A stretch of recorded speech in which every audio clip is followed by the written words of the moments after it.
Man from East Providence, the first in the world to undergo a heart procedure as part of a new study looking at ways to fix atrial fibrillation without damaging any healthy heart cells. And that procedure performed locally here in Fall River.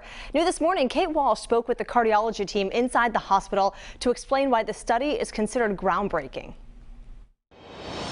The new procedure is called pulsed field ablation, and the goal of the study is to see if it is just as effective in preventing stroke caused by atrial fibrillation as blood thinners are. The goal in the long run would be that people would no longer have to take the daily medication, instead just having this one-time procedure done.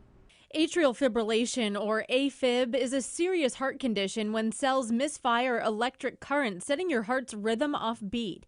It can lead to a stroke, which is why patients often take blood thinners. But in this heart lab at Charlton Memorial Hospital in Fall River, a new type of procedure was performed as an alternative to taking daily blood thinners.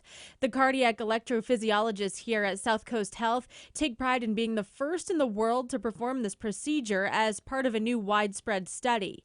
They explain pulsed field ablation is performed through a catheter that's fed up the vein in the leg into the heart. What it is it delivers 2-second electrical shocks that create, or electrical impulses that create irreversible pores in the cell membrane. So rather than taking a cell and burning or freezing and destroying the actual cell, causing necrosis or tissue destruction, you are just putting tiny little pores in the cells, and the abnormal cells become dysfunctional.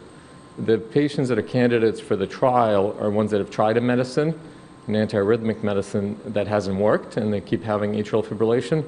So that's specifically for this trial.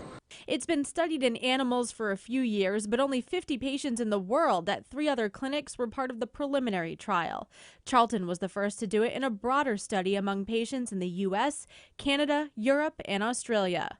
On 12 News tonight, we'll look further into why South Coast Health is being chosen for these world-class studies. And by the way, when it comes to AFib, some common symptoms are shortness of breath and heart palpitations. But Dr. G says the most common symptom is no symptom at all, and that's why it's so important to regularly get a checkup from the doctor.